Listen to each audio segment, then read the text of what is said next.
Canto 4. Violación de los juramentos. Agamenón revista a las tropas. Menelao lo busca por el cameo de batalla y recibe en la cintura el impacto de una flecha lanzada por Pándaro, que así rompe la tregua convenida por los ejércitos antes de empezar el singular desafío. Entonces comienza una encarnizada lucha entre aqueos y troyanos, sentados en el áureo pavimento junto a Zeus. Los dioses celebraban consejo. La venerable Hebe esenciaba néctar y ellos recibían sucesivamente la copa de oro y contemplaban la ciudad de Troya. Pronto el cronida intentó herir a Hera con mordaces palabras y hablando fingidamente dijo constantemente al otro y te libra de las parcas y ahora lo acaba de salvar cuando él mismo creía perecer. Pero con la victoria por Menelao, caro Ares, deliberemos sobre sus futuras consecuencias. Si conviene promover nuevamente el funesto combate y la terrible pelea, o reconciliar entre ambos pueblos, si a todos plugiera y agradara la ciudad del rey Priamo, continuaría poblada y Menelao se llevaría la argiva Helena. Así dijo Atenea y Hera, que tenían los asientos contiguos y pensaban en causar daño a los troyanos. Se mordieron los labios. Atenea, aunque airada contra su padre Zeus y poseída de feroz cólera, guardó silencio y nada dijo. Pero a Hera no le cupo la ira en el pecho y exclamó: Crudelísimo Crónida, ¿qué palabras proferiste? ¿Quieres que sea vano e ineficaz mi trabajo y el sudor que me costó? Mis corceles se fatigaron cuando reunía el ejército contra Priamo y sus hijos. Haz lo que dices, pero no todos los dioses te lo aprobaremos. ¿Qué graves ofensas te infieren Priamo y sus hijos, para que continuamente anhele destruir la bien edificada ciudad de Ilio? Haz lo que te plazca, no sea que de esta disputa se origine una gran riña entre nosotros. Otra cosa voy a decirte, que fijaras en la memoria. Cuando yo tenga vehemente deseo de destruir alguna ciudad donde vivían amigos tuyos, no retardes mi cólera y déjame hacer lo que quiera, ya que ésta te la cedo espontáneamente. Aunque contra los impulsos de mi alma, de las ciudades que los hombres terrestres habitan debajo del sol y del cielo estrellado, la sagrada Ilio era preferida de mi corazón, con Priamo y su pueblo armado con lanzas de fresno. Mi altar jamás careció en ella del alimento debido. Libaciones y vapor de grasa quemada, que tales son los honores que nos deben. Contéstole enseguida Hera venerada, la de ojos de novilla. 3 son las ciudades que más quiero: Argos, Esparta y Micenas. La de anchas calles, destrúyela cuando los aborrezca tu corazón, y no las defenderé ni me pondré siquiera. Y si me pusiere, y no lo permitiré destruirlas, nada conseguirá, porque tu poder es muy superior. Pero es precioso que mi trabajo no resulte inútil. También yo soy una deidad. Nuestro linaje es el mismo, y el artero Crono, engendróme la más venerable, por mi abolengo y por llevar el nombre de esposa tuya, de ti que reinas sobre los inmortales todos, transijamos, yo contigo y tú conmigo, y los demás dioses inmortales nos seguirán. Manda presto a Atenea, que vaya al campo de la terrible batalla de los troyanos y aqueos, y procure que los troyanos empiecen a ofender, contra lo jurado, a los envenecidos aqueos. Así dijo, no desobedeció al padre de los hombres y los dioses, y, dirigiéndose a Atenea, profirió enseguida estas aladas palabras. Ve muy presto al campo de los troyanos y de los aqueos, y procura que los troyanos empiecen a ofender contra lo jurado a los evanecidos aqueos. Con tales voces instígulo a hacer a lo que ella misma deseaba, y Atenea bajo un raudo vuelo de las cumbres del Olimpo, cual fulgida estrella que envía como señal por el hijo del artero, Crono a los navegantes o a los individuos de un gran ejército. Despide gran número de chispas. De igual modo Palas Atenea se lanzó a la tierra y cayó en medio del campo. Asombráronse cuanto las vieron. Así los troyanos, domadores de caballos, como los aqueos, de hermosas grebas, y no faltó quien dijera a su vecino: o empezará nuevamente el funesto combate y la terrible pelea, o Zeus, árbitro de la guerra humana, pondrá amistad entre ambos pueblos. De esta manera hablaban algunos de los aqueos y de los troyanos. La diosa transfigurada en varón parecíase a Lodoco Antenorida, esforzado combatiente, penetró por el ejército troyano buscando al deiforme Pandaro. Halló por fin el eximio y fuerte hijo de Licaón, en medio de las filas de hombres valientes, escudados, que con él habían llegado de las orillas del Esepo, y deteniéndose cerca de él, le dijo estas saladas palabras: ¿Querrás obedecerme, hijo valeroso de Licaón? ¿Te atreverías a disparar una veloz flecha contra Menelao? Alcanzarías gloria entre los troyanos, y te agradecerían todos, y particularmente el príncipe Alejandro. Este te haría espléndidos presentes, si viera que a Menelao, belicoso hijo de Atreo, lo subían en la triste pira, muerto por una de tus flechas. Ea, tira una saeta al inclito Menelao, y vota a sacrificar a Apolo, nacido en Licia, célebre por su arco, una hecatombe perfecta de corderos primogénitos, cuando vuelvas a tu patria, la sagrada ciudad Celea. Así dijo Atenea. El insensato se dejó persuadir, y hacía enseguida el pulido arco hecho con las astas de un lascivo Bucomontes, a quien él le había echado y herido en el pecho, cuando saltaba de un peñasco. El animal cayó de espaldas en la roca, y sus cuernos de 16 palmos fueron ajustados y pulidos por hábil artífice, y adornados con anillos de oro. Pándaro tendió el arco, bajándolo e inclinándolo al suelo, y sus valientes amigos lo cubrían con los escudos, para que los belicosos aqueos no arremetieran contra él antes de que Menelao, aguerrido hijo de Atreo, fuese herido. Destapó el carcaj y sacó una flecha nueva, alada, causadora de arcebos dolores. Adaptó enseguida la cuerda del arco, la amarga saeta, y botó a Apolo, nacido en Licia, el de glorioso arco, sacrificarle una espléndida hecatombe de corderos primogénitos cuando volviera a su patria, la sagrada ciudad de Celea. Y cogiendo a la vez las plumas, el abominado Nervio tiró hacia su pecho y acercó la punta de hierro al arco. Armado así, rechinó el gran arco circular, crujió la cuerda y saltó puntiaguda la flecha, deseosa de volar sobre la multitud.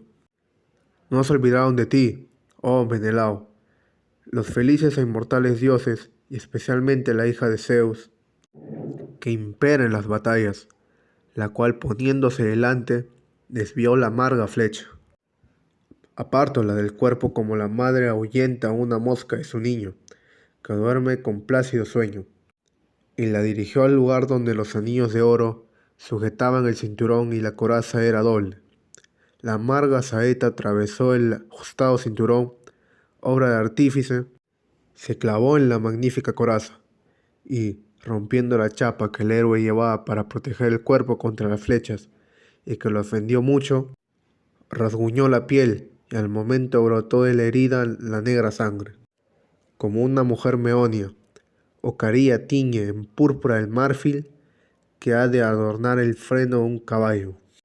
Muchos jinetes desean llevarlo, y aquella lo guarda en su casa, para un rey, a fin de que sea ornamento para el caballo y motivo de gloria para el caballero.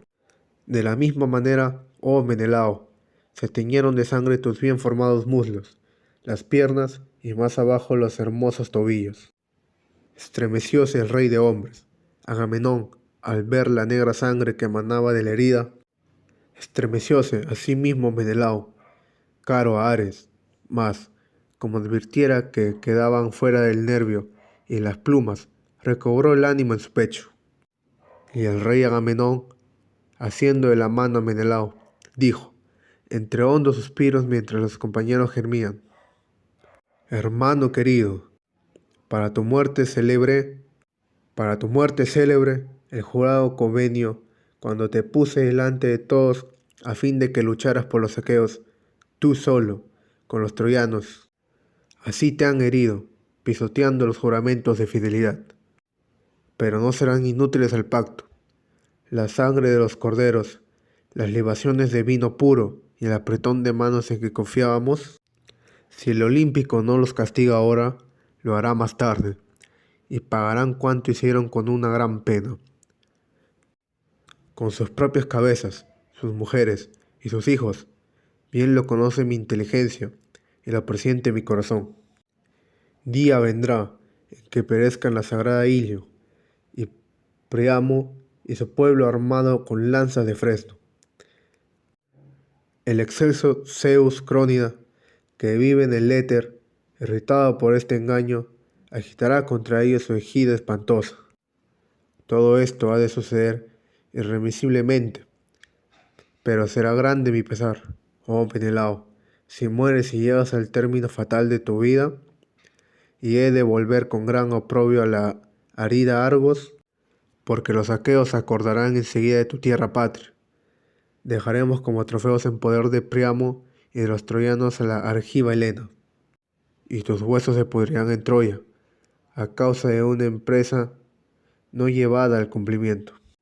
Y alguno de los troyanos soberbios exclamará, saltando sobre la tumba del glorioso Menelao: así efectué Agamenón todas sus venganzas como esta, pues trajo inútilmente un ejército aqueo y regresó con su patria, con las naves vacías, dejando aquí al valiente Menelao.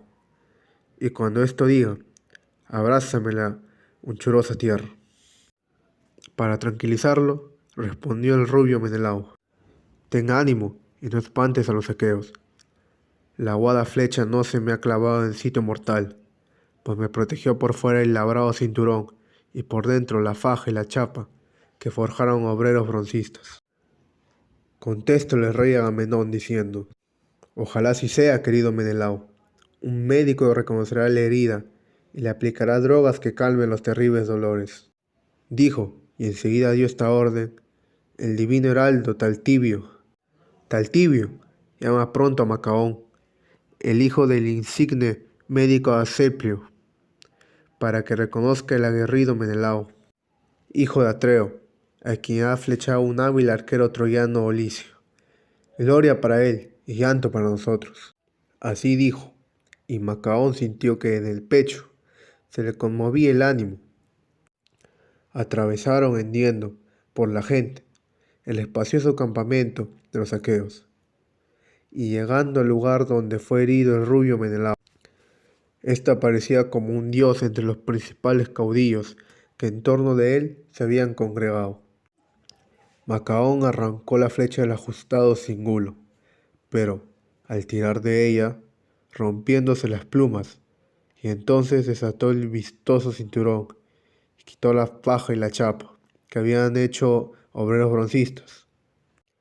Tan pronto como vio la herida causada por la cruel saeta, chupó la sangre y aplicó con precia drogas, calmantes que a su padre había dado. Quirón, en prueba de amistad, mientras ocupaban en curar a Menelao, valiente en la pelea, llegaron las huestes de los escudados troyanos. Vistieron aquellos armadura y ya solo pensaron en el combate.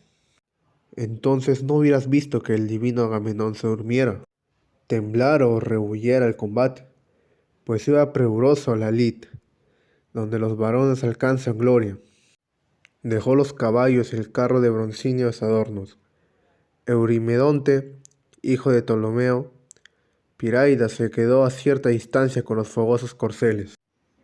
Encargó la auriga que no se alejara por si el cansancio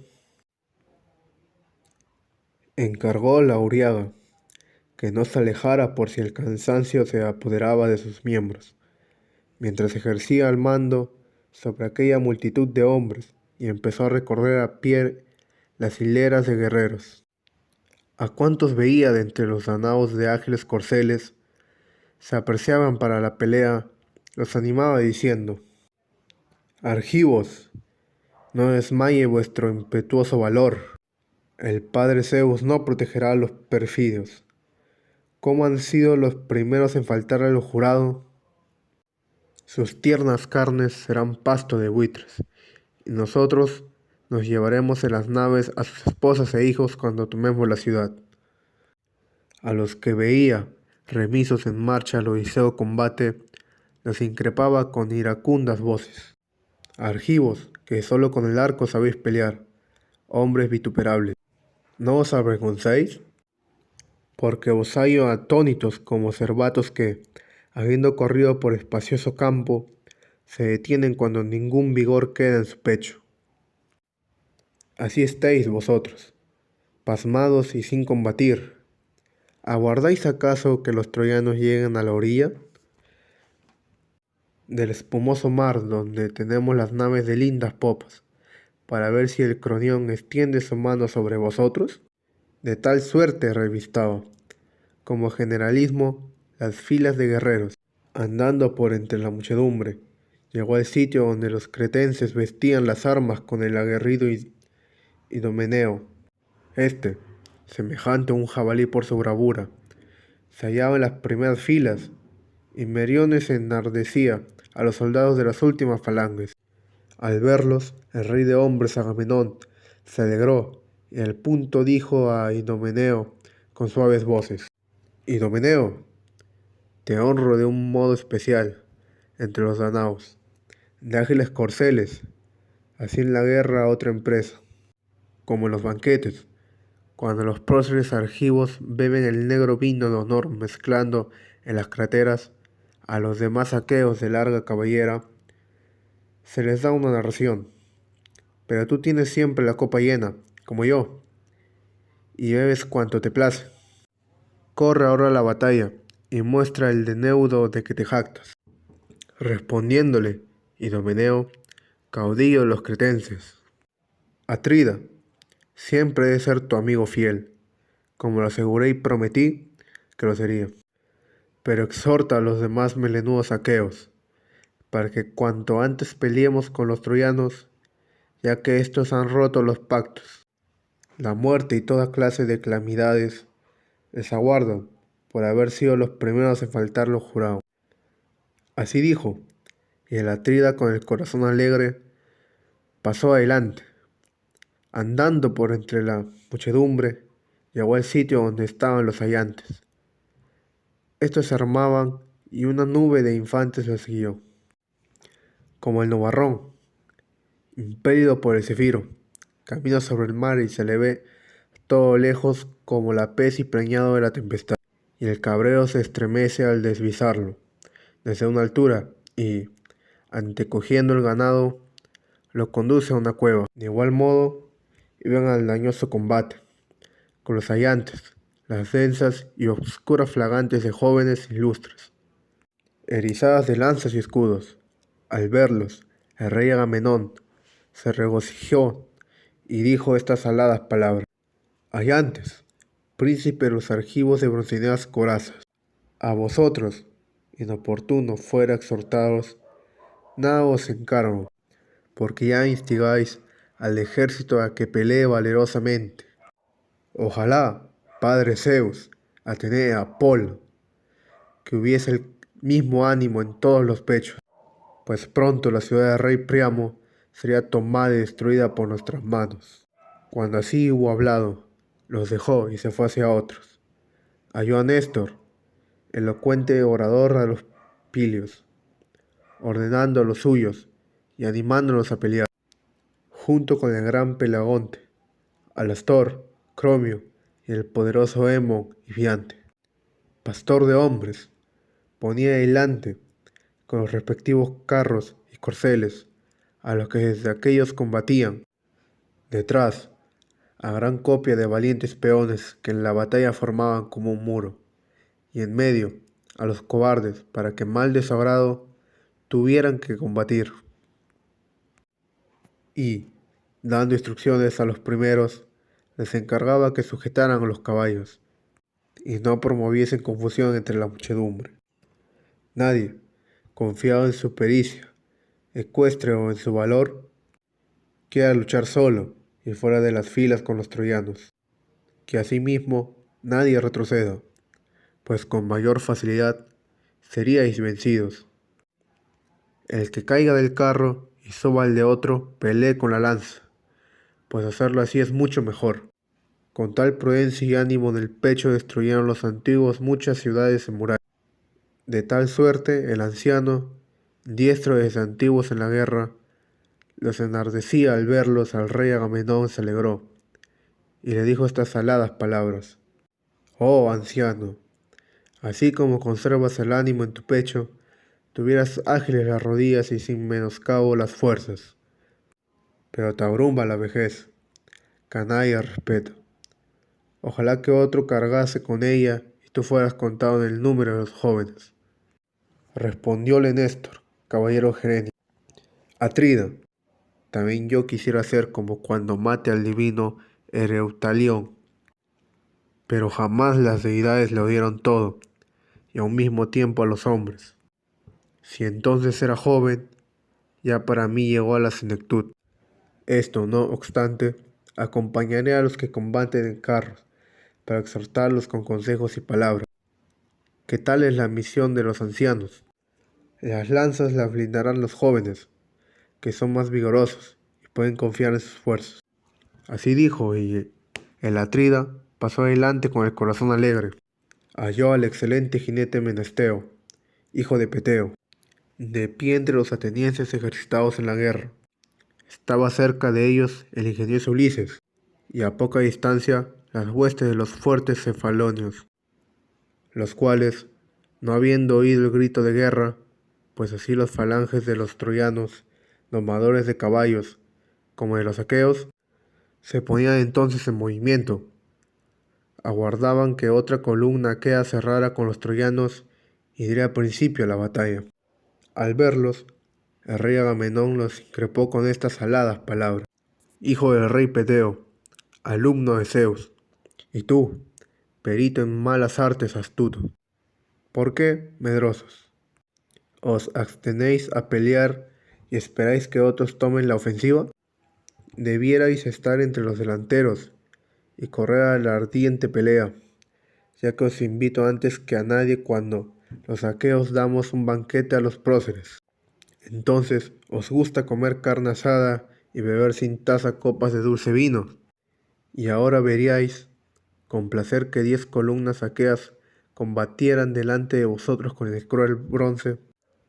Encarándole la torva vista, exclamó el ingenioso Ulises: Atrida, ¿qué palabras se te escaparon del cerco de los dientes?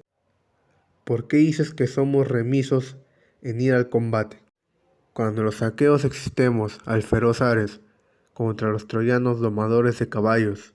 Verás, si quieres y te importa, cómo el padre amado de Telémaco penetra por las primeras filas de los troyanos, domadores de caballos.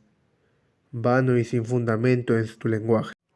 Cuando el rey Agamenón comprendió que el héroe se irritaba, sonrióse y retractándose dijo: Laertida, del linaje de Zeus, Ulises, fecundo en ardides, no ha sido mi intento ni reprenderte en demasia ni darte órdenes. Conozco los benévolos sentimientos del corazón que tienes en el pecho, pues tu modo de pensar coincide con el mío. Pero ve, y si te dije algo ofensivo, luego arreglaremos este asunto. Hagan los dioses que todo se lo lleve el viento.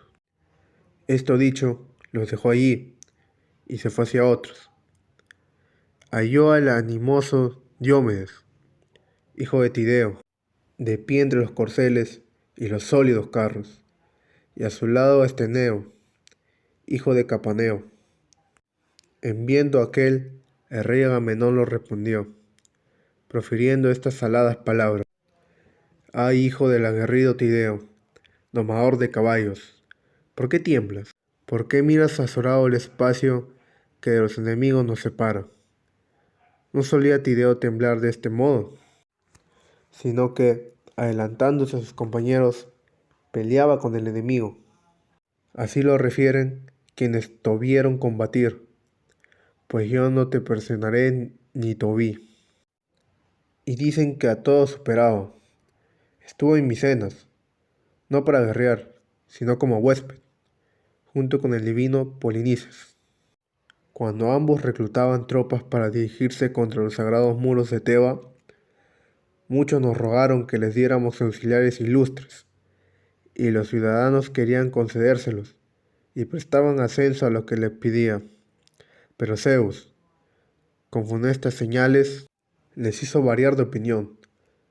Volviéronse aquellos, después de andar mucho, llegaron a la Sopa, cuyas orillas pueblan juncales y prados. Y los aqueos nombraron embajador a Tideo, para que fuera a Teba.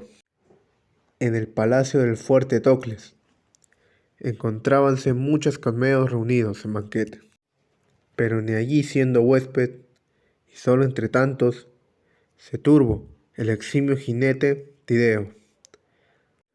Los desafiaba y vencía fácilmente en toda clase de luchas, de tal suerte que protegía a Atenea. Cuando se fue, irritados los cadmeos, aguijadores de caballos, pusieron en emboscada a 50 jóvenes al mando de los jefes. Meón, Emonida, que parecía un inmortal, y Polifonte, intrépido hijo de Autofono. A todos les dio Tideo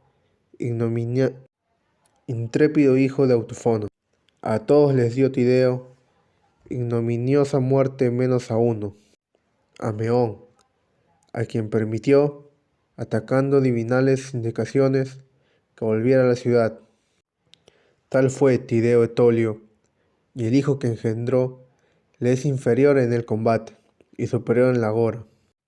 Así dijo el fuerte Diomedes, oyó con respeto la increpación del venerable rey y guardó silencio, pero el hijo del glorioso Capaneo hubo de replicarle: Atrida, no mientas, pudiendo decir la verdad. Nos gloriamos de ser más valientes que nuestros padres, pues hemos tomado a Teba, con un ejército menos numeroso que confiado. En divinales indicaciones, en el auxilio de Zeus, reunimos al pie de su muralla consagrada a Ares, mientras que aquellos perecieron por sus locuras. No nos consideres, pues, a nuestros padres y a nosotros dignos de igual estimación. Mirándolo con torva faz, le contestó el fuerte Diomedes: Calla, amigo, obedece mi consejo. Yo no me enfado porque Agamenón, pastor de hombres, anima a los aqueos de hermosas grebas antes del combate. Suya será la gloria, si los aqueos redirieren a los troyanos y tomaren la sagrada Ilio. Suyo el gran pensar. Si los aqueos fueren vencidos, ea, pensamos tan solo en mostrar nuestro impetuoso valor. Como las olas impélidas por el céfiro que suceden en la ribera sonora, y primero se levantan en el alta mar, braman después al romperse en la playa, y en los promontorios suben, combándose a todo alto y escupen la espuma. Así, las falanges de los danaos marchaban sucesivamente, y sin interrupción al combate, los capitanes daban órdenes a los suyos respectivos, y estos andaban callados. No hubieras dicho que los siguieran aquellos tantos hombres con voz en el pecho. Y temeroso de sus caudillos, en todos relucían las labradas armas de que iban revestidos. Los troyanos avanzaban también, y como muchas ovejas, balan sin cesar, en el establo de un hombre opulento, cuando, al ser extraídas, la blanca leche oyen la voz de los corderos.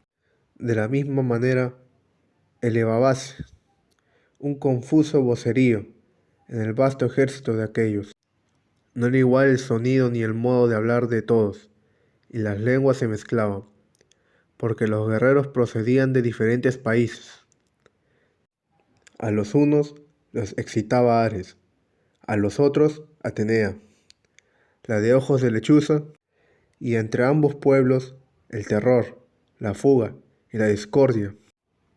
En sus fusores, y hermana y compañera del homicida Ares, la cual al principio aparece pequeña y luego toca con la cabeza al cielo, mientras anda sobre la tierra. Entonces la discordia, penetrando por la muchedumbre, arrojó en medio de ella el combate funesto. Para todos se aumentó el afán de los guerreros.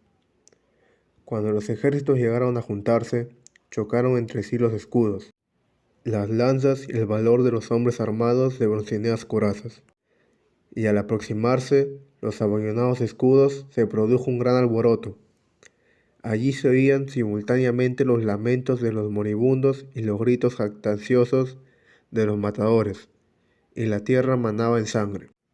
Como dos torrentes, nacidos en grandes manantiales, se despeñan por los montes, reúnan las fervientes aguas en hondo borronco abierto en el valle y producen un estruendo que oye desde lejos el pastor en la montaña. Así eran la gritería y el trabajo de los que vieron a las manos. Fue Antíloco quien primeramente mató a un guerrero troyano, al que Polo Talicida, que peleaba valerosamente en la vanguardia.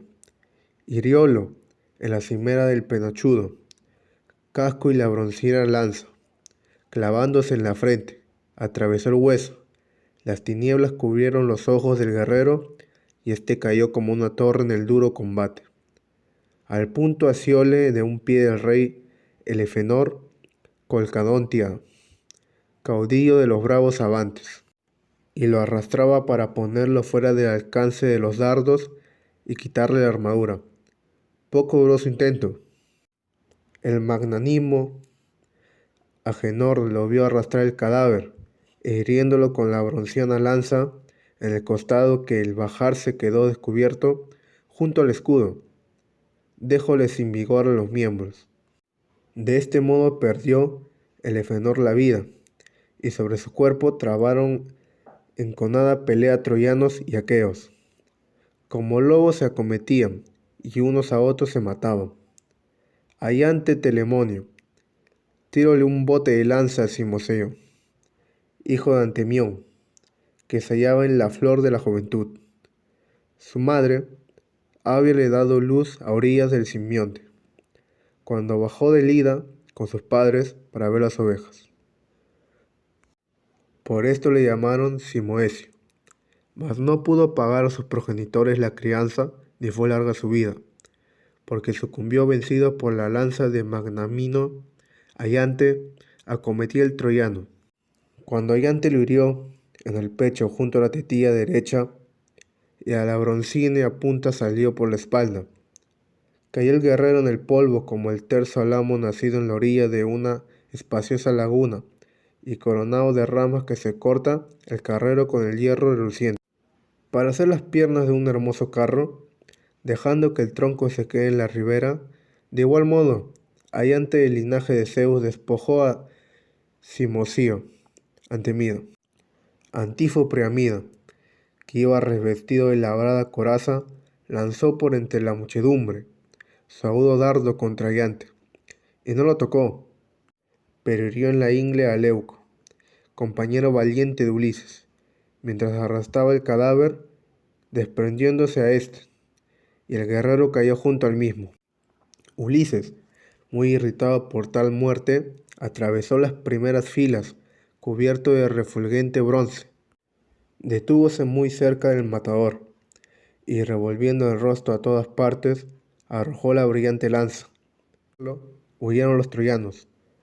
No fue vano el tiro, pues hirió a Domoconte, hijo bastardo de Priamo, que había venido de Abidos, país de correderas yeguas.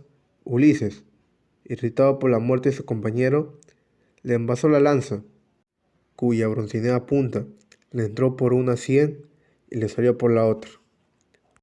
La oscuridad cubrió los ojos del guerrero. Cayó, este con estrépito, y sus armas resonaron. Arredráronse los combatientes delanteros, y el esclarecido Héctor, y los argivos dieron grandes voces. Retiraron los muertos y avanzaron un buen trecho. Mas Apolo, que de Pergamo lo presenciaba, se indignó y con recios gritos exhortó a los troyanos: «Acometed, troyanos, domadores de caballos, No cedáis en la batalla a los argivos, porque sus cuerpos no son de piedra ni de hierro, para que puedan resistir. Si los herís, el tajante bronce, ni pelea Aquiles, hijo de Tetis, lo de hermosa cabellera, que se clavó en las naves, y ahí rumiría la dolorosa cola. Así dijo el terrible dios, desde la ciudadela. A su vez, la hija de Zeus, la gloriosísima Tritogenia, recorría el ejército aqueo y animaba a los remios. Fue entonces cuando el lado hecho, los lazos de la muerte a Diores Amarincida, herido en el tobillo derecho por puntiaguda piedra que le tiró Piro, Isbracida, caudillo de los tracios, que había llegado de Eno. La insolente piedra rómpele ambos tendones y el hueso. Cayó de espaldas en el polvo, y expirante tendía los brazos a sus camaradas, cuando el mismo Piro, que le había herido, acudió, presuroso e hiriólo. Nuevamente con la lanza junto al ombligo, derramáronse los intestinos y las tinieblas velaron los ojos del guerrero. Mientras Piro arremetía, tuante el Etolio, a Lanceolo en el pecho, por encima de una tetilla, y el bronce se le clavó en el pulmón. Acercósele Toante, le arrancó del pecho la ingente lanza, y hundiéndole la aguda espada en medio del viento, le quitó la vida, mas no pudo despojarle la armadura, porque se vio rodeado por los compañeros del muerto, los tracios que dejaban crecer la cabellera en lo más alto de la cabeza, quienes les estaban sus largas picas, y aunque era corpulento, vigoroso e ilustre, fue rechazado y hubo a retroceder. Así cayeron y se encontraron en el polvo el caudillo de los tracios y el de los epeos. De bronceanas corazas y a su alrededor murieron otros muchos. ¿Y quién, sin haber sido herido de cerca o de lejos por el agudo bronce, hubiera recorrido el campo, llevado de la mano y protegido de las saetas por Palas Atenea, no hubiera abandonado los hechos de armas, pues aquel día gran número de troyanos y de aqueos yacían, unos juntos a otros, caídos de cara a polvo.